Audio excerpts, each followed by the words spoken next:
কৃষ্ণ হৰি ৰাম। শ্ৰীমদ্ভাগৱত তৃতীয় স্কন্ধ ভক্তি যোগ ছবি। কৃষ্ণ শংকৰ গুৰু হৰি ৰাম,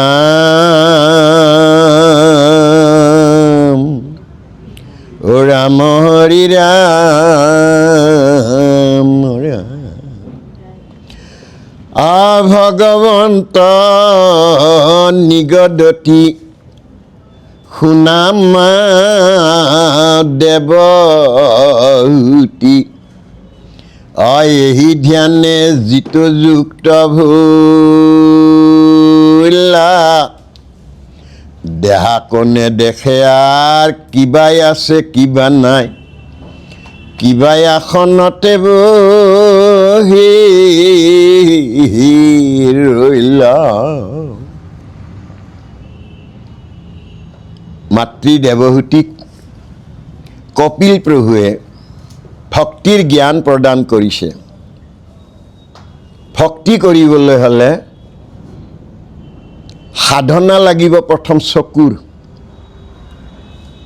আমাক চকু দুটাই বেছি বেমেজালি লগায়। চকু দেখিলে কামনা আহে, চকু দেখিলে বাসনা আহে, চকু দেখিলে লোভ আহে, চকু দেখিলে ক্ৰোধৰ উৎপত্তি হয়। তেতিয়াহ'লে চকু অৰ্ধনিমিলিত হ'ব লাগে। দেৱাদিদেৱ মহাদেৱৰ যেনেকৈ মহাৰাজ পৰীক্ষিতকৈ সেইকাৰণে গংগাৰ তীৰত শুকদেৱে কৈছিল, তুমি বহিলানে? গংগাৰ তীৰত বোলে বহিছোঁ, চকু বোলে মেলি আছোঁ। সন্মুখত কি আছে? বোলে গংগা। কুম্ভীৰ মগৰে জাপ দিলে চকুৰে দেখিবনে? বোলে দেখিব। দেখিলে তোমাৰ মন যাব, মন গ'লে মোৰ কথা অথলে যাব। কিন্তু তেতিয়া পৰীক্ষিতে সুধিছিল যে তেতিয়াহ'লে চকু মুদি শুনিম নেকি? চকু মুদিলে শুনিলে নিদ্ৰা কলাত যাবা। কেনেকৈ শুনিম? অৰ্ধনিমিলিত। দেৱাদিদেৱ মহাদেৱে যেনেকৈ অৰ্ধনিমিলিতকৈ আছিল, তুমিও তেনেকৈ থাকিবা আৰু ধ্যানত তুমি যুক্ত হ'ব লাগিব। তাৰমানে আমি ভগৱন্তৰ ওচৰলৈ আহি বন্তিও দিব পাৰোঁ, ধূপ দীপো জ্বলাব পাৰোঁ, কঠখন লৈ পেলাই বহিবও পাৰোঁ, মোৰ কাম যেন শেষ। এই দেহটোৰ ভিতৰত বাকী বস্তুখিনি আছে, কাৰণ হৃদয়ত হৰিয়ে আছে। মোৰ আত্মাক মই দেখা নাই, মোৰ ভাৰ্যায়ে দেখা নাই, মোৰ মায়ে দেখা নাই, দেহটো দেখিছে। কিন্তু শব্দবিলাকৰ উৎপত্তি নাভিনাদত হিৰণ্য গৰ্ভৰ পৰা হয়। মোৰ তাতে তেওঁ আছে। গুৰুজনাই ক'লে, বিদুৰ তীৰ্থত কিয় ঘূৰি ফুৰা, হৃদয়তে হৰি আছে তাকো নুসুমুৰা। তেতিয়াহ'লে গুৰু সেৱা কৰিবলৈ হৰি আহিছে। মই সেই মানৱ যন্ত্ৰটোহে। যেনেকৈ 18 দিনীয়া কুৰুক্ষেত্ৰৰ যুদ্ধত অৰ্জুনে এটাও বধ কৰা নাই, সকলো কাম তেওঁ কৰিছে, নামটো এওঁৰ। আমিবিলাকক গুৰু সেৱা কৰা বুলি গৰ্ব অহংকাৰ কৰি থাকোঁ, আমি আচলতে নকৰোঁ। আমাৰ ভিতৰত থকাজনে তাত কৰি আহে। আমিবিলাক নিমিত্ত। বায়ুৱে যেনেকৈ বায়ুৰ লগত মিলি যায়, পানীয়ে যেনেকৈ পানীৰ লগত মিলি যায়, মোৰ তাত থকা জীৱ আত্মাটোৱে পৰমাত্মাৰ লগত সম্পৰ্ক কৰি গুচি যায়। মইহে অজ্ঞানত পৰি ভাবোঁ মই গুৰু সেৱা কৰিলোঁ। সেইকাৰণে কৈছে যে তুমি এই ধ্যানত তুমি যুক্ত হ'ব লাগিব। দেহাকো নেদেখে আৰু কিবা আছে কিবা নাই, কিবা আসনতে বহি লৈ ল। মোৰ দেহৰ কথাও মই চিন্তা নকৰোঁ, কাৰণ মই দেহ নহয় নহয়, মই আত্মাহে। এনেকুৱা দেহটো কুকুৰ, মেকুৰী, গাধ, শিয়াল, চৰাই চিৰিকটিত অনন্তজনী পৰিভ্ৰমণ কৰোঁতে মই দেহ পাইছোঁ। আৰু যেনেকুৱা দেহ মই লৈ আহোঁ তেনেকুৱা দেহ কিন্তু এৰি এৰি থৈ যাওঁ। আত্মাটো অবিনাশী। আমি আত্ম উপলব্ধিয়ে কৰিব লাগে। আত্ম উপলব্ধি কেতিয়া কৰিম? মই মোকেই উপলব্ধি যদি কৰা নাই, এইটো মহাপুৰুষ মাধৱদেৱে সেইকাৰণে ক'লে আত্মা ঈশ্বৰক লাগ প্ৰত্যক্ষ সততে পায় নাপাই জানা তাংক অবিদ্যাত অবিদ্যা নাখিলে লাগ কৃষ্ণক পাবই লাগ কণ্ঠলগ্ন বস্তুক সাক্ষাৎ ইয়াততো গোটেইবিলাক আত্মা ঈশ্বৰে আছে মোৰ তাত যিটো আছে এইবিলাক তাতে আছে কিন্তু মই দেখাৰ লগে লগে যদি ভাৱ হ'ল এওঁ দুখীয়া এওঁ বুঢ়া এওঁ ঠগ নাই এওঁ খৰা তেতিয়া মই কাৰো তাত কৃষ্ণক নাপাওঁ কিন্তু সকলোৰে তাত কৃষ্ণই আছে ভগৱন্তই ক'লে যত দেখা চৰাচৰ হৰিময় নিৰন্তৰ যিমান আহিছে তোমাৰ সন্মুখত আছে সকলো কিন্তু ভগৱন্তই গুৰুজনে আৰু তাৰে মাজত ক'লে যে বিশেষত মনুষ্যত মানুহ কিন্তু সদ্বিত ভগৱন্ত গতিকে আমি এই যে ধ্যানত যুক্ত হ'ব লাগিব দেহাৰ কথা মোৰ বাদ মই আসনত বহি আছোঁ মইহে বহি আছোঁ মোৰ যিটো আত্মা পৰমাত্মাৰ লগত তেওঁ সম্পৰ্ক কৰিলে এইখন দেহটো জান ৰথ মই ৰথখনহে তেওঁ আনি দিছোঁ মাকক সেইকাৰণে এটা পতন্তৰ দিছে যেন মধ্য মাতোৱাল কতিৰ বস্ত্ৰক সিটো হৈ আছে নাই একো নজান যাবে পূৰ্ব কৰ্ম থাকে তাৱে প্ৰাণ ইন্দ্ৰী খমে দেহা পুনু নাখনুহিক এটা মদাহীয়ে নিচা লাগি পৰি থাকিলে তাৰ গাৰ কাপোৰখনত যদি কোনোবাই লৈ যায় সি খবৰ নাই ইমান নিচা আমাৰো এইটো নিচা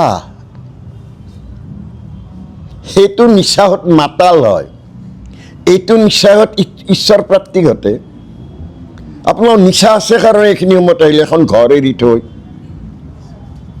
কিয় আহিব লাগে মহন্ত বাপ আহিব সেইকাৰণে আহিল মহন্ত বাপ আহিলে আপোনালোকৰ কি হ'ল আপোনাৰ মহন্ত বাপ আহিলে ভাগৱত চাব আমি ভগৱানক পাম আমি শুনিলে তেতিয়াহ'লে আজিৰ দিনটোৰ উপাৰ্জন অহাকালিৰ দিনটোৰ মূলধন কালি মই ৰাতিটোৰ ভিতৰত থাকোঁ বা নাথাকোঁ তেওঁহে জানে কিন্তু মোৰ ধনখিনি আৰ্জাই গ'ল নহয় তাত নিব লাগিলে জমেও ক'ব যে এইটো মোৰ নহয় দেই কিন্তু তেওঁ গোটেই মাল এইবিলাক লৈ আছে নহয় তেতিয়াহ'লে আমি আমাৰ বন্ধু আমি আমাক ৰক্ষা কৰিব লাগিব মই দেহ বুলি ভাবিব নালাগিব মই আত্মা এইটো মহাপুৰুষ মাধৱদেৱে বঢ়িয়াকৈ ক'লে তুমি প্ৰাণ প্ৰিয়তম পৰম সুহৃদ দেৱ প্ৰাণ প্ৰভু পীতাম্বৰ হে তুমিহে কেৱলে আত্মা মোৰ তোমাক নাজানি জ্বৰ মিছা শৰীৰক হৰি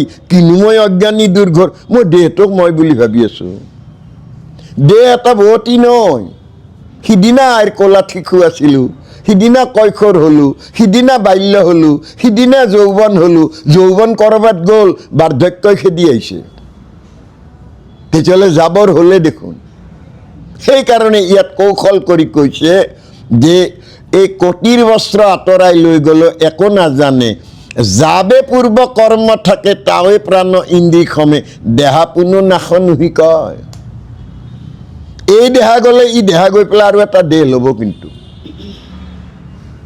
এনেই নহয় নহয় শিকালৰ লাগিব নহয় শিকালত কিবা ভাল কৰ্ম কৰিছোঁ কাৰণে এইবাৰ দুৰ্লভ মনুষ্য জন্ম পাইছোঁ মানুহৰো আৰু দুবিধ অৰ্জুনে সেইকাৰণে কৈছে বোলে সখী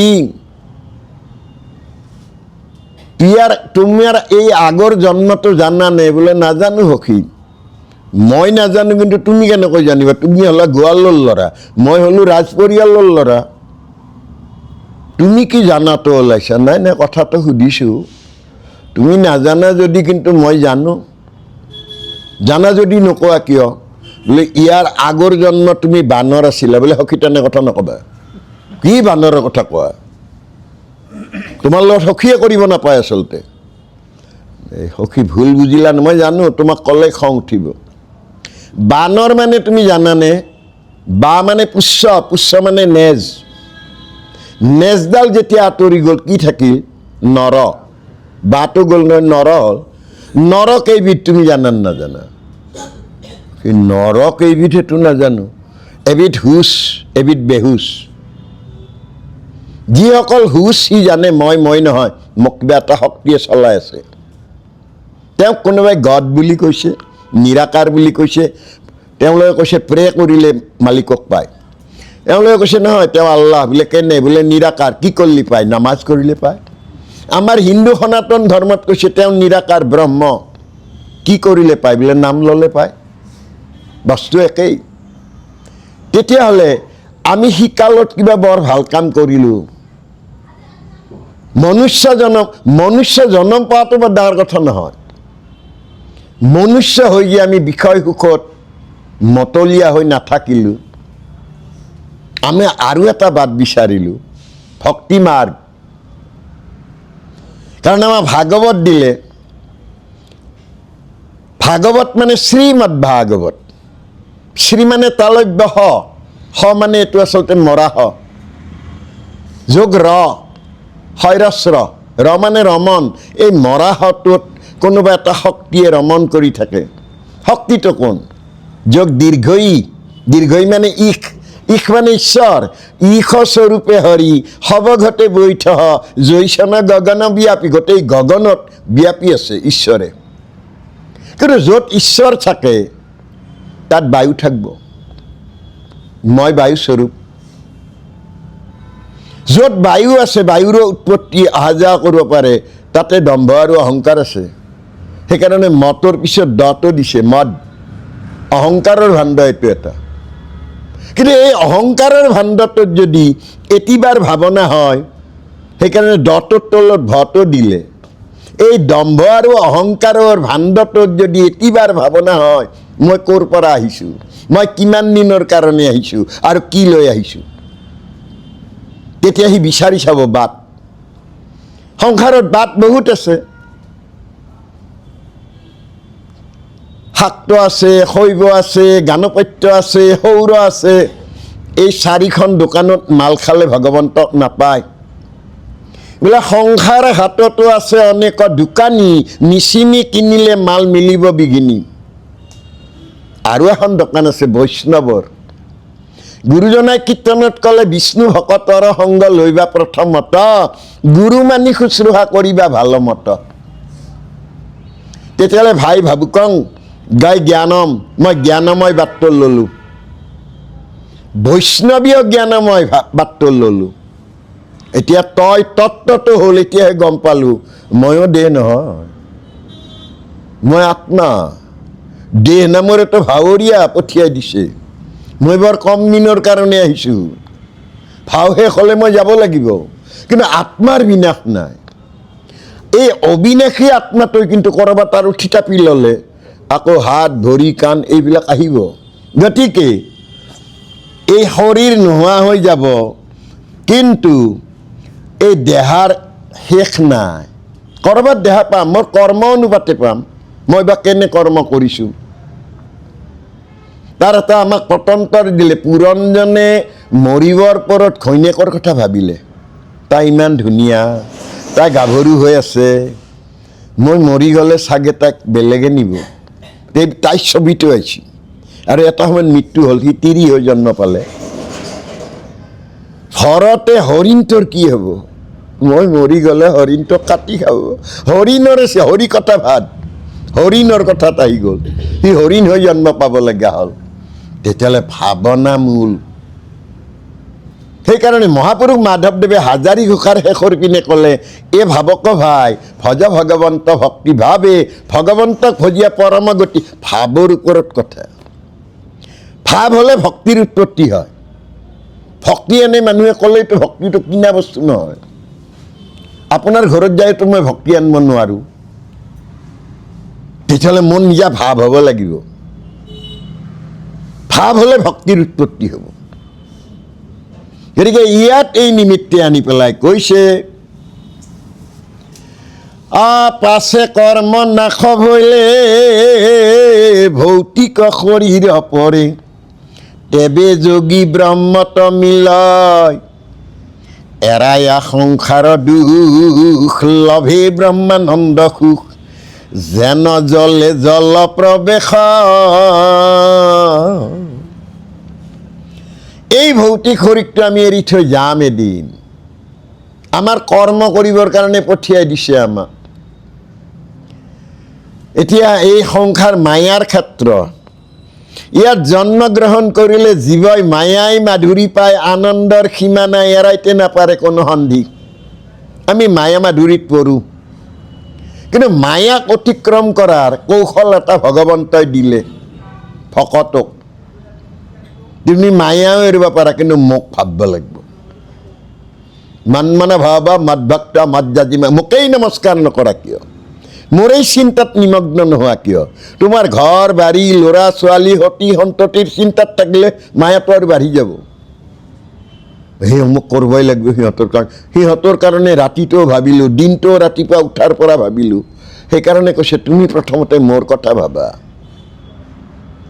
তোমাৰ এই মানৱ যন্ত্ৰটোক যে মই চলাই আছোঁ হৃদয়ত থাকি আত্মাৰূপে এই উপলব্ধিটো তুমি নকৰা কিয়া এইটো কৰিলে কি হ'ব সংসাৰৰ পৰা তুমি তৰি যাবা ব্ৰহ্মানন্দ ব্ৰহ্মত আনন্দ যেনেকৈ তাৰমানে ব্ৰাহ্মণ অৱস্থা প্ৰাপ্ত হ'ম ব্ৰহ্ম জানন্তি ব্ৰাহ্মণ আমি শব্দ ব্ৰহ্মৰ মৰ্মাৰ্থ উপলব্ধি কৰিম কেনে আনন্দ পাবা যেন জলে জল প্ৰৱেশ হয় এটা নিজৰাই আহি এটা উপনৈত পৰিলে তাৰ আনন্দ বেলেগ কাৰণ অকণমান গাভৰু সংঘ অৱস্থা হৈ যায় উপনৈত পৰিলে আৰু বাটত থকা সাগৰী ডালত সি হুৰিয়াই যায় এতিয়া নিজৰা নহয় মই এতিয়া উপনৈ আৰু উপনৈতে গৈছে তাৰ নৈত পৰে সি একেবাৰে পূৰ্ণ গাভৰু হৈ যায় বল শক্তি সকলো আছে এইখন খহাই লৈ যাব লাগে পাৰ খহাই লৈ যাবহি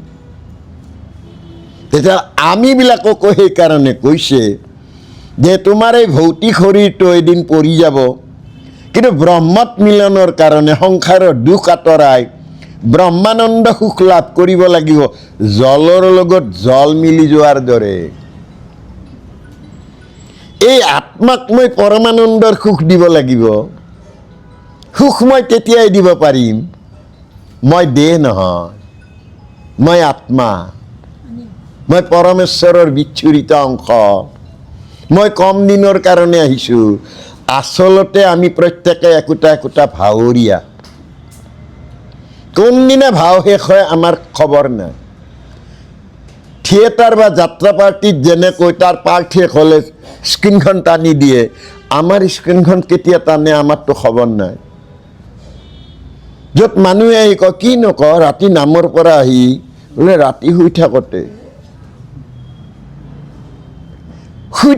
হ'লেতো আৰু আপোনাক ঘৰৰ ভিতৰত নাৰাখে সকলো কিন্তু ক'ব ঘৰটো চোৱা যায়তো এইটো চিন্তা কৰিব লাগিব বোলে ল'ৰাহঁত আহি পোৱা নাই খবৰ দিছে নে বোলে খবৰ থকাৰ কাৰণে আৰু বেয়া চোতাল উলিয়ালে জ্ঞাতি কুটুম্বই ক'লে এই ৰাতিতে হেৰি হৈছে বেয়া হৈ যাব কিন্তু এইটো ভুল কথা কিন্তু মানুহ পঠিয়াইছে নে বোলে শ্মশানত একেবাৰে সাজু কৰি ৰাখিছোঁ বোলে তাড়াতাড়ি নিব লাগে ল'ৰাকেইটাই শ্মশানত লগ পাব নহয় হস্পিটেলত যদি হৈছে নাকত তোলা মুখত তোলা দি কৈছে ডেড বডিটো তাড়াতাড়ি নিয়ক এইটো কোন থাকোঁতে আমাৰ আনন্দ সেই যিজন থকাৰ কাৰণে মোৰ ইমান আনন্দ সেইজনক কিন্তু মই জীয়াই থকা দিনত উপলব্ধি নকৰোঁ এই উপলব্ধি কৰাবৰ কাৰণে কৃপালু গুৰু শংকৰদেৱে আমাক ভাগৱত ধৰ্মটো দিলে আজি ভাৰতবৰ্ষত ভাগৱত ধৰ্ম আছে ভাগৱত ধৰ্ম ভাৰতবৰ্ষৰটোত আৰু কৃপালু গুৰু শংকৰদেৱটোৰ পাৰ্থক্য আছে আজি বৃন্দাবন মথুৰা হৰিদ্বাৰ বা আপুনি বদৰিকাশ্ৰম বা ইয়াতে জগন্নাথত যদি যায় ৰঙা কাপোৰ পিন্ধিবও পাৰি উৰিবও পাৰি আৰু দাড়ি গোফে ভবকাৰো হ'ব পাৰি আৰু ফট নিজে লৈ আৰু আপোনাৰ মূৰ্তিবিলাকত পূজাও কৰিব পাৰি গুৰুজনাতো দুবাৰ কৈ গ'ল এটাওতো তেওঁ নানিলে নাৱেৰে উভতি আহোঁতে তেওঁৰ এটাই চিন্তা মোৰ অসমৰ জনগণ বোকা পানীৰ মাজত খেতি কৰে বোকাত কিন্তু পদুম হয় মোৰ বস্ত্ৰ বগা হ'ব লাগিব সংসাৰত পুৰুষ এজন পৰম পুৰুষ ভগৱন্ত তেতিয়াহ'লে সংসাৰৰ বাকীবিলাক প্ৰকৃতি গুৰুজনাই মৎস্য কাটি দিলে আইসকলৰ দ্বাৰা বস্ত্ৰও লোৱালে, আগৰ দিনততো খোপাও বান্ধিছিলে। তেতিয়াহ'লে আমি প্ৰকৃতি, সকলো প্ৰকৃতি। তাকে আমাক ক'লে পুৰুষ প্ৰকৃতি দূৰ নিয়ন্তা মাধৱ, সমস্তৰে আত্মা হৰি পৰম বান্ধৱ। এই পৰম বান্ধৱ আত্মাক কিন্তু মই বান্ধৱ কৰি ল'ব পৰা নাই। তাৰমানে মই মোৰ লগত চিনাকি নহওঁ। আমি মানুহবিলাকে সদায় আনৰ লগত চিনাকি হওঁ। আপোনাৰ ঘৰ ক'ত, ল'ৰা ছোৱালী কেইটা, সিহঁতে কি পঢ়ি আছে, মাটি বাৰী কিমান, এই নানানটা খবৰ সুধো, কিন্তু মই মোৰ খবৰটো নলওঁ। মই কোন? একুৰা জুই জ্বলাই দিলে তাৰ ফিৰিঙতি যিবিলাক, সেইবিলাকতো অগ্নিয়ে। তেতিয়াহ'লে আমি প্ৰত্যেকে ভগৱন্তৰ বিচ্ছুৰিত অংশ। আমিয়েই ভগৱন্ত। আৰু আমি ভগৱন্ত কাৰণে কৃপালু গুৰু শংকৰদেৱে আনে নিদিয়াতকৈ বেলেগ ধৰণে দিলে, যে তোমাৰ চৰণৰ পৰা মস্তকলৈ তুমি নোচোৱা কিয়, তুমি দেখো তেওঁ। আমাক ভজনত দিলে নহয়, দি আহি নামি আহিব দিলে, যে তুমি তোমাক নামি আহা এতিয়া। তেতিয়াহ'লে আমি প্ৰত্যেকেই তেওঁ। ভগৱন্তই ক'লে স্বহং, তুমিয়েই মই। আমি প্ৰত্যেকেই ভগৱন্ত, কিন্তু আমি ভগৱান হ'ব নাযাওঁ। ভগৱানটো আমি থাপনাত থৈ দিম। মই বজাৰত গ'লে ভগৱান লগত লৈ নাযাওঁ, কাৰণ লগত থাকিলে মই মিছা ক'ব নোৱাৰোঁ। তাতে মোৰ লগৰে এজনে যদি কৈ দিয়ে, অ' বাপ কৃষ্ণ আপোনাক পাই ভালে লাগিল দিয়ক, হেৰি হৈ গ'ল, বজাৰ কৰোঁতে কৰোঁতে পইচা হৈ গ'ল, ল'ৰাটোৰ ঔষধখিনি নিব লাগে, বেছি নালাগে, 200 টকা লাগে।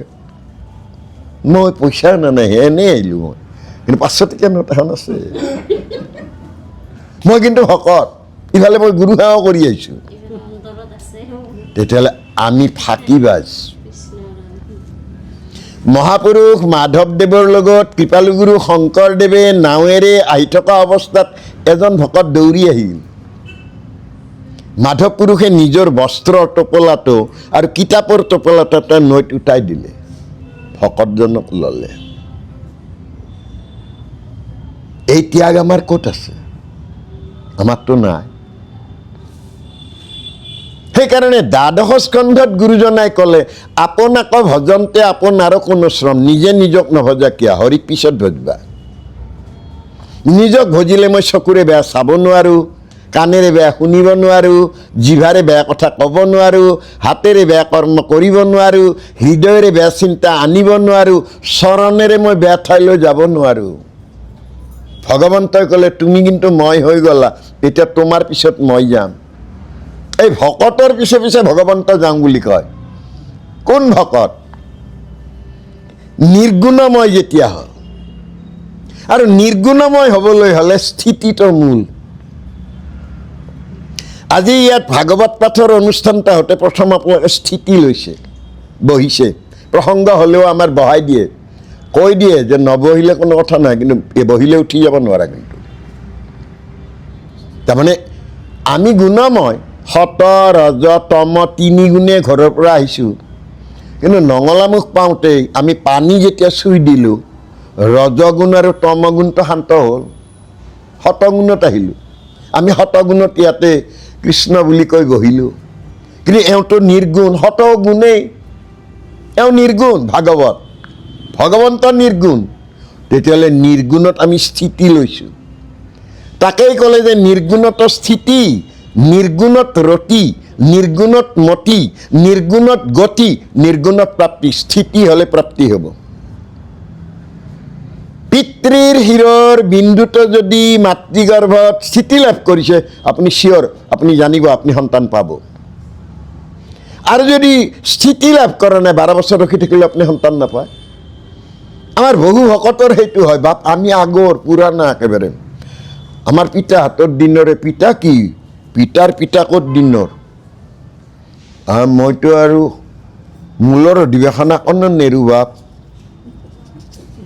বাপ শৰণৰ বস্তুখিনি আছে নে নাই, মই বাপ সিমান হেৰি নকৰোঁ, আমাৰ কইনায়ে কৰে চবখিনি। কইনাকো লগ ধৰি একদিন সোধা হ'ল, বোলে আয়েতো আৰু কৰে, আমাৰ তেওঁ বেপাৰী মানুহতো বাপ, ৰাতিপুৱাই যায়, তেওঁৰ সময় নাই। আয়ে কৰে বোলে, ময়ে বন্তি তেওঁ কি বুলি দে, কৃষ্ণ বুলিয়ে দেওঁ বাপ। শৰণৰ বাক্য আমি হৰৰ লগত দিনা বৰষুণ আৰু পিছত বহিছোঁ আৰু বেলেগে সকলোৱে আহিবৰ পৰত কৈছে কৃষ্ণ নামটো নেলিয়া হয়, গতিকে আৰু সেনেকৈ চলি আছোঁ দিয়ক, চলি আছে। ডাঙৰ কথা এইটোৱে, আমি আচলতে প্ৰতিখন প্ৰাথমিকত আইসকলৰ ভিতৰত যিটো পইণ্টত তেওঁক বহাই লৈ শৰণখিনি কমপ্লিট কৰি ল'ব লাগে, বাপসকলক লৈ পেলাই শৰণখিনি কমপ্লিট, তাৰমানে মূল শক্তিটো একেটা খুঁটা একেটা মজবুত কৰি ল'ব লাগে। গুৰুদেৱ নাম ভকত এই 4 বস্তুক মই ঠিক কৰি ৰাখিব লাগে। তাৰপিছত যিবিলাকে তাৰে ওপৰত ছাপখন দিছি, এইখন তাৰমানে ভজন দিয়াখন ছাপ ঢালাই দিলে তাৰে ওপৰত সি যাব পাৰে আৰু ইফালে মাৰ্গদৰ্শন হ'ব। ভজন ল'ব লাগে। এতিয়া ভজন ল'লে ভজন মানে গোৱা, গাব লাগিলেতো জিভাডাল লাগিবই, জিভা নোহোৱাকৈ আপুনি গাব নোৱাৰে। আৰু খাব লাগিলেতো জিভাডাল লাগিল, জিভা নোহোৱাকৈ আপুনি খাবও নোৱাৰে আৰু জিভা নহ'লে গাবও নোৱাৰে। দুয়োটাৰ বুজাবুজি কৰি ল'ব লাগিব নহয়, সোমাই দিলেতো নহ'ব। এইহেন পিতামহ ভীষ্মই দুৰ্যোধনৰ পাপান্ন হোৱাৰ কাৰণে তেওঁ ইমান দিন আপোনাৰ পৰি থাকিব লগা হ'ল। তেজবিলাক যেতিয়া ওলাই যাওঁতে যিমানে বেয়া তেজটো ওলাই গৈ আছে, তেওঁৰ সিমানে মনত পৰিছে গোটেই যুদ্ধখনৰ মূল কিন্তু কৃষ্ণ। অনুভৱটো আহিছে বেয়াখিনি ওলাই যোৱাৰ পিছত। মৃত্যুৰ আগে আগে এবাৰ কৃষ্ণক দেখা পোৱা হ'লে, অন্তৰ্যামী ভগৱন্তই পঞ্চপাণ্ডৱক লগত লৈছে, বলা যাওঁ। আৰু তেতিয়া তেওঁ পানীৰ কথা কৈছে। দুৰ্যোধনে দৌৰি গৈ এটা লোটাত পানী লৈ আহিছে। ভীষ্মই কিন্তু সেই লোটাটোৰ কথা চিন্তা নকৰিলে, আৰু কৃষ্ণই হাঁহি মাৰি ক'লে সেই পানী নহয়। অৰ্জুনক ক'লে পানী দিয়া, অৰ্জুনে বুজি পালে, পাতাল ভেদ কৰি পানী দিলে, অথচ গংগা তাৰমানে মাতৃৰ লগত সংযোগ কৰাই দিলে। পানীয়ে হ'ল প্ৰাণ, সৰ্বজীৱ ত্ৰাণ। পানী মানে নাৰা, নাৰা মানে পানী। আমি সকলোতো পানীৰ পৰাই আহিছোঁ। পিতৃ শিৰত বিন্দুৰূপে পানী, মাতৃগৰ্ভত স্থিতি লাভ কৰোঁতে পানী। জলত জল, জলত মল, মলত জীৱৰ সৃষ্টি। ঘৰততো কৈয়ে দিলে আৰু বোৱাৰীয়ে কিন্তু গা ধোৱা নাই। এমাহ 2 মাহ 3 মাহ 4 মাহ পিছত কৈ দিলে বোলে হেৰি এটা কথা, কিন্তু 5 মাহত আমি দিবই লাগিব। কি পঞ্চামৃত, দধি, দুগ্ধ, ঘৃত, মধু, শৰ্কৰা, পঞ্চামৃত দিলে। পঞ্চামৃত যেতিয়া পৰি গ'ল, 5টা দেৱতা আহিল। ক্ষিতি, অপ, তেজ, মৰুত, বম, মাটি, পানী, বায়ু, আকাশ, অগ্নি আহি সেই বিন্দুটোক, মইনাটোক, প্ৰাণ মইনাটোক আৱৰণ দিলে। মইনাটো নিজা দিয়ে ঘৰ নাই, সজা এটা দিলে।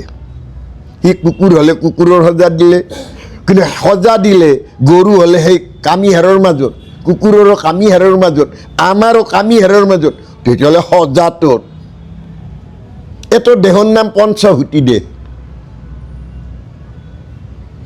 ই পানীত জীয়াই আছে, কিন্তু সেইকাৰণে পানীয়ে প্ৰাণ, সৰ্বজীৱ ত্ৰাণ।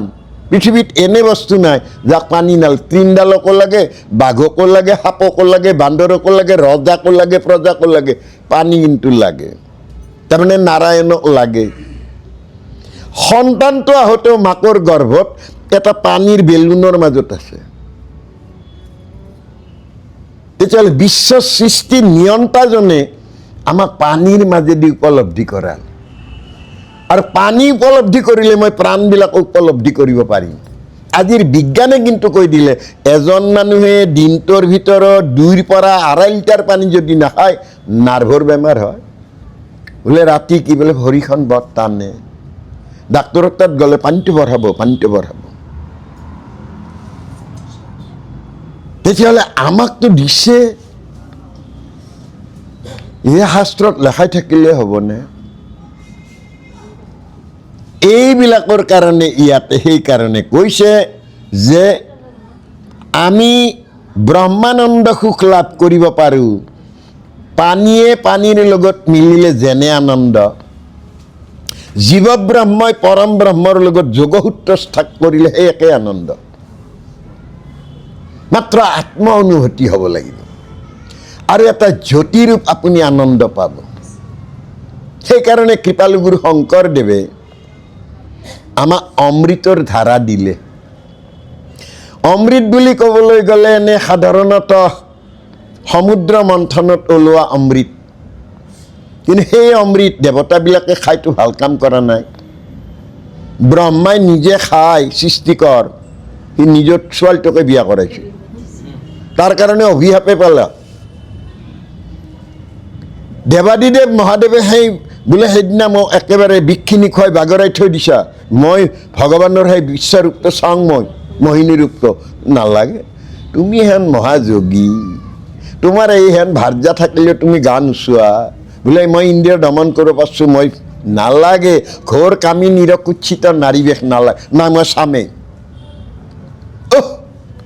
তুমি হেন মহাযোগী দেৱাদিদেৱ মহাদেৱ, তুমি আৰু কিয় চোৱা? নাই চামেই, মই পাৰোঁ নহয়, মই পাৰা হৈছোঁ। হয় নেকি? এই যে পাৰোঁ বুলি গৌৰৱ কৰিলে ভগৱন্তৰ মোহিনী ৰূপ দেখি ক'বই নোৱাৰে। তেওঁ গাছ এডাল থামত ধৰিছে, এনেকৈ গছে দেখোঁ, চাৰিওফালে ক'ত কি নহ'ল, শেষৰ কটিৰ কাপোৰো নোহোৱা হৈ গ'ল। দেৱতাবিলাকে লাজ কৰিলে। সেইহেন সমুদ্ৰ মন্থনৰ অমৃত ইন্দ্ৰই খালে। ইন্দ্ৰই খাই এইহেন তেওঁৰ ভাৰ্যা শচী ৰূপৱতী তাৰে আশা এৰি অহল্যাৰ সতীত্ব হৰণ কৰিলে। অহল্যাৰ স্বামীয়ে অভিশাপ দিলে, তই শিল হৈ থাক। তাই ক'লে মই নাজানিলোঁ, তুমি বুলি ভাবিলোঁ। মই কিয়? মইতো আশ্ৰমত গৈছোঁ, মই দিনত তোমাৰ ওচৰত আহিম, তুমি তোমাক মই বাৰে বাৰে কৈছোঁ তোমাৰ আজি কি হৈছে? বোলে নাই, মই আজি তাতে থাকিব নোৱাৰোঁ, তোমাৰ ওচৰত আহিছোঁ। তোমাৰ কথা মতে হয় নেকি? মোৰ কথা মতে যদি মোকেই চিন নাপালা ইমান দিনে, শিল হৈ থাকা, তৰিম কেনেকৈ? এদিন ৰাম আহিব এইফালেদি, তোমাৰ তাত যদি চৰণ লাগি যায় তুমি উদ্ধাৰ হ'বা। তেতিয়াহ'লে চাওকচোন, এই কেইটা গণ্ডগোলৰ কাৰণে মহাপুৰুষ মাধৱদেৱে এটা বৰগীতত কৈছে যে ৰূপ ৰস গন্ধ স্পৰ্শ শব্দ এইবিলাক বান, এই বানবিলাকে আমাক গণ্ডগোল লগাই দিয়ে। তাৰে এটা প্ৰমাণ আৰু গুৰুজনে আনি পেলাই আমাক দিছে যে ব্ৰাহ্মণৰ ল'ৰা, সি কিন্তু নামটো অজামিল। অজ হ'ল ভগৱন্ত, তাৰ লগত অমিল, নীল নহয় সি।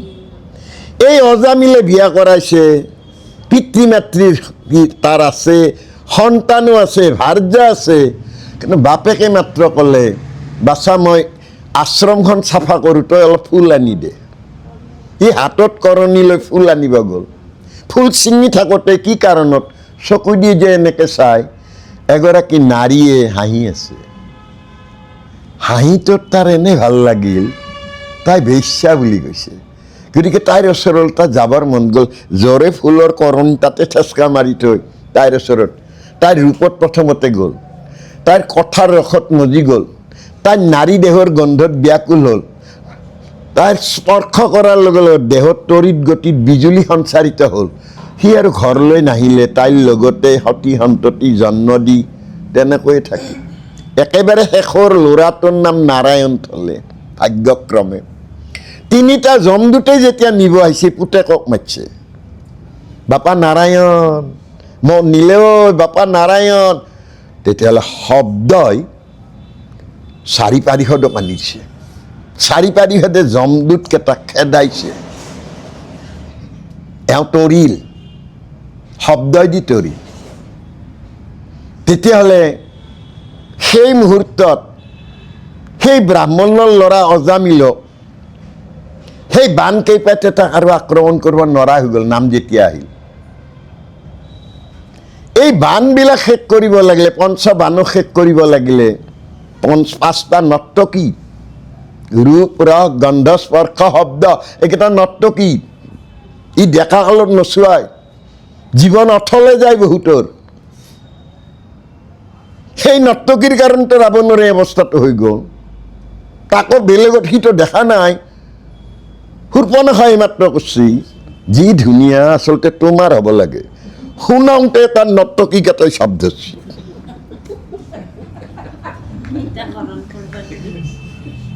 গুৰুজনাই গোটেইবিলাক চিন্তা কৰি এটা জানিলে যে নৰ্তকী শেষ কৰিব লাগিলে মানুহে নাম ল'ব লাগিব। নাম ল'ব লাগিলে মস্ত ভাগৱতখন কেতিয়া পঢ়ি কেতিয়া নাম ল'ব। নৰ্তকী মই উল্টে দিম, কীৰ্তন, কীৰ্তন কৰিলি নৰ্তকী কেইটাৰ কথা পাহাৰে যাব নহয়। এইবিলাক আমনি আৰু নকৰা হৈ গ'ল। সেইকাৰণে মহাপুৰুষ মাধৱদেৱে ক'লে যে পৰম দুৰ্বোধ্য আত্মতত্ত্ব তাৰ জ্ঞানয় অৰ্থে হৰি যত লীলাই অৱতাৰ ধৰা হৰি কৃপাময় তাহান চৰিত্ৰ সুধা সিন্ধু তাতে ক্ৰীড়া কৰি দীনবন্ধু চাৰি পুৰুষাৰ্থ তিনৰ সমাকৰ। ভাগৱত মানে এখন গ্ৰন্থ নহয়। সেইকাৰণে ক'লে ভাগৱত গ্ৰন্থ বিপৰীত। পৰীক্ষিত গংগাৰ তীৰত ভাগৱত কওঁতে সুখদেৱে ভাগৱতে লোৱা নাই। আকৌ সুতে নৈমিষাৰণ্যত ভাগৱতে লোৱা নাই। তেতিয়াহ'লে কি ভাগৱত? উদ্ধৱ ভাগৱত, বিদুৰ ভাগৱত, মৈত্ৰেয় ভাগৱত, আপোনাৰ সুখ ভাগৱত, সুত ভাগৱত। পৰীক্ষিতে 7 দিন শুনি মহাভাগৱত হৈছে। আমিতো ভাগৱততে শৰণ ল'লোঁ, আমিতো কায়ো ভাগৱত নহ'লোঁ। কওঁতে আমি কওঁ আমি ভাগৱত ধৰ্মৰে। আমাৰতো হোলিওতো থাকি গ'ল।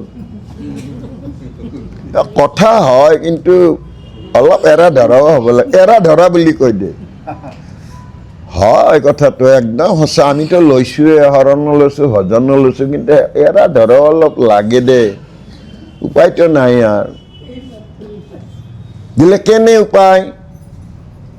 বোলে 3 দিন পিছতহে কৰিব। সেইটো বিয়াখন আগতে হৈ গ'ল, 3 দিন পিছত আপোনাৰ বিবাহ বাহৰত সেইদিনা পায়। আমাৰ ভকতখিনিও সেইদিনাখন লং পেণ্ট পিন্ধি গৈছে।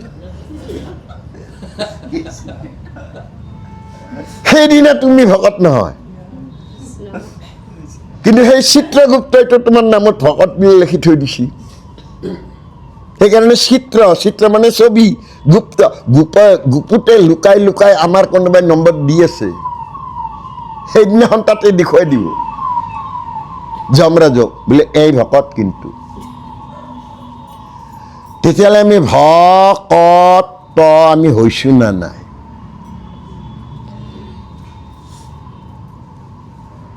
ব্ৰহ্মাই সদায় ভাবিছিল এই গোৱালৰ ল'ৰাটো কোন? মইহে সৃষ্টিকৰ। মই সৃষ্টিকৰ হৈ ই কোন মই তাকে নাজানো। ই বোলে ভক, অঘ, পুতনা, কংস ই বোলে চব বধ কৰিছি। আজি গৰু সাৰিব আহিছে, তাক মই দেখুৱাই দিম আজি। ব্ৰহ্মাই দামুৰিবিলাক আগতে চুৰ কৰি দিলে, নি ব্ৰহ্মাৰ লগত থৈ আহিল। অলপ পিছত কৃষ্ণই গছৰ ডালত বাঁহী বজাই যেতিয়া আছে, তেতিয়া বোলে এই তালে তাল, গপ বালকবিলাকো লৈ যাওঁ। লৈ গ'ল। গোৱালৰ ল'ৰা কোন মই জানিবই লাগিব। কৃষ্ণটো বিমৰত পৰি গ'ল। সন্ধিয়া যেতিয়া নামি আহিল, গধূলি যেতিয়া হ'ল, গৰুখিনি ল'লে, কিন্তু যিখিনি গাই গৰু আছে ইহঁতে পিছত দেখি চাই তাৰমানে দামুৰিটো বাৰে বাৰে এনেকৈ চাই। কৃষ্ণই বুজিলে, হাই ঐ সকলো জীৱত ময়ে আছোঁ, মাক আৰু সন্তানৰ এই অৱস্থাটো নাই নাই, সিহঁতৰ দুখ মই সহিব নোৱাৰোঁ। লগে লগে তেওঁ দামুৰি হৈ ল'লে। গৰুৱেও এনে গাইবিলাকে ধাম ধুম চেল্ফ দিয়া লাগি গ'ল, ক'ত তই নোহোৱা হৈছিলি। এতিয়া কৃষ্ণৰ চিন্তা হ'ল, দামুৰিটো হ'ল ৰ, মাকবিলাকতো গধূলি ৰখি আছে, গৰু চৰাব খেদাইছোঁ, সন্তান আহিব। কৃষ্ণই নিজেই ভাৱনা কৰি একোটা একোটা সন্তান হ'ল, যেনে আৰু তেনে।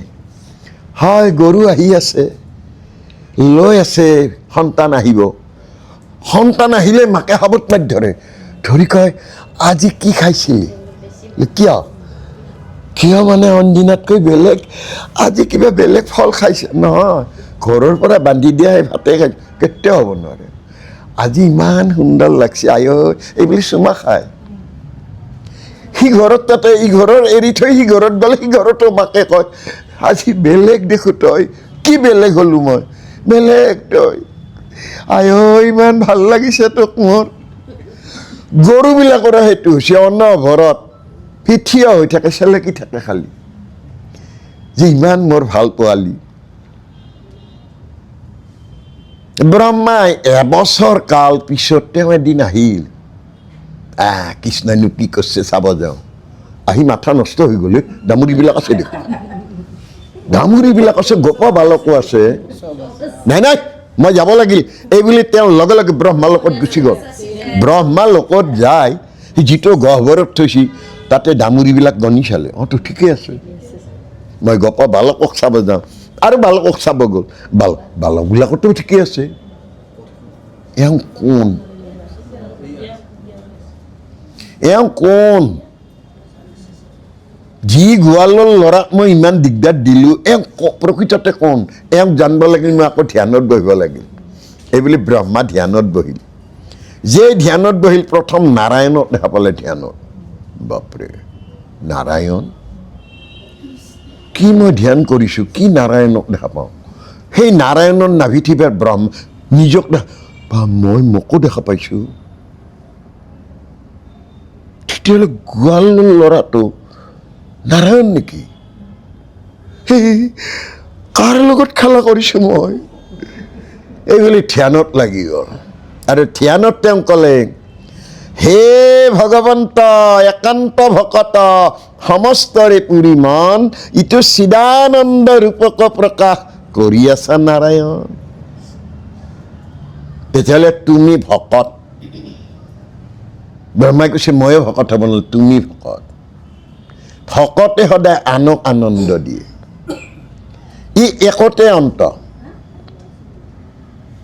সমস্তৰে কিন্তু আনন্দ দিছা। সেই মাছৰোকা চৰাইটোৱে গছৰ ডালৰ পৰা পানী লৈ থাপ মাৰি মাছটো লৈ গৈ সি আগতে পাখি দুখন জোকাৰি দিছে, পাই গ'লো, তাৰ বিৰাট আনন্দ।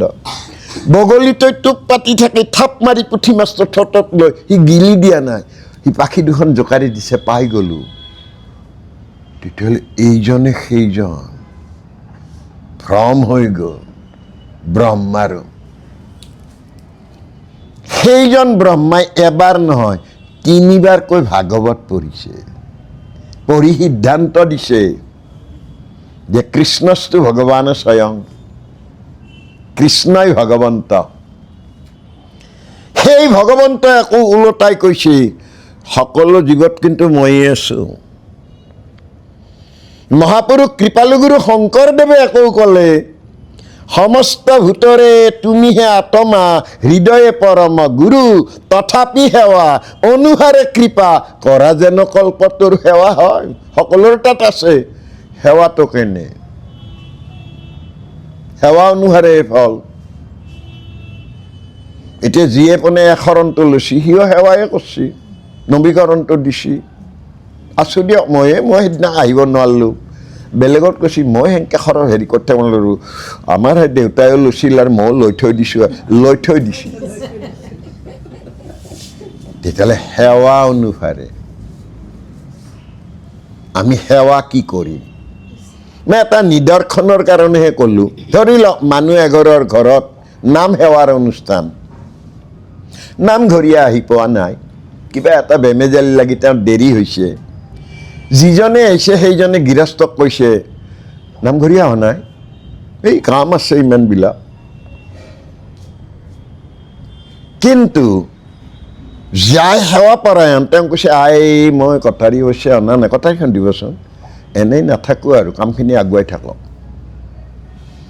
তেওঁৰ মনত এটা ভাৱনা ল'লে বা মই দিয়া 4টা গুৱা পাণ থাপনাত উঠিব, আজি মই ধন্য হ'লোঁ। মই কটা কল কুঁহিয়াৰ শৰাইত উঠিব, এই সুবিধা আজি পালোঁ প্ৰভু, এইটো সুবিধা যেন মই সদায় পাওঁ। এইটো সেৱা ৰস। আমি কিন্তু সেৱা চোৰ, আমি বাটলৈ যাওঁ, যাই পেলাই সেই দেৰি হ'ল এতিয়াও আৰু গৃহস্থ কাইছে নাই হা বেলেগ বেলেগ আহিছে, বেলেগ কেইটাই আলোচনা কৰিছে, চাহে এতিয়ালৈ আহি পোৱা নাই দেই, দিগদাৰ এইবিলাক মানুহৰ মানে আৰু দেৰি হৈ গ'লতো। দেৰি হৈ গ'ল, তোমালোক ভকত নহয় নেকি? তাৰমানে তুমি নামঘৰীয়া নোহোৱা নেকি? ৰাতিপুৱাইছোঁ আমি নাম লৈছোঁ, যে আমি প্ৰত্যেকে নামঘৰীয়া, নাম লওঁ নহয়। তেতিয়াহ'লে আমি সেৱা ৰসটো নাজানিলোঁ। কথা সৰু গভীৰ, আমি চিন্তিত হ'ব লাগিব। এয়া গুৰু কৰ্মৰ কাৰণে মই শৰণ লৈছোঁ, ইয়াত আৰু বাধা ক'ত, মই কৰিম আৰু ভাগ্যৱন্ত বুলি ভাবিব লাগে। মুখত মই গামোচাখন মেৰিয়াই ল'লোঁ, লৈ মই কামখিনি কৰিব লাগে আৰু ভগৱন্তক কাছে প্ৰভু এইটো সুবিধা যাতে মাজে মাজে পাওঁ, আৰু আজিৰ পৰা মই এখন কটাৰী লগত লৈ ফুৰাম, এইটো সুবিধা মোক লাগিব প্ৰভু, তুমি বঞ্চিত নকৰিবা মোক। আমি সেই বাসনা কৰোঁ জানো? সেইকাৰণে সমস্ত ভূতৰে তুমিহে আত্মা হৃদয়ে পৰম গুৰু, তথাপি সেৱা অনুহাৰে কৃপা। তুমি সেৱাটো বিচাৰি ল'ব লাগিব। এই বিচাৰি ল'ব পাৰিলে মই জীৱনক ধন্য কৰিব পাৰিম।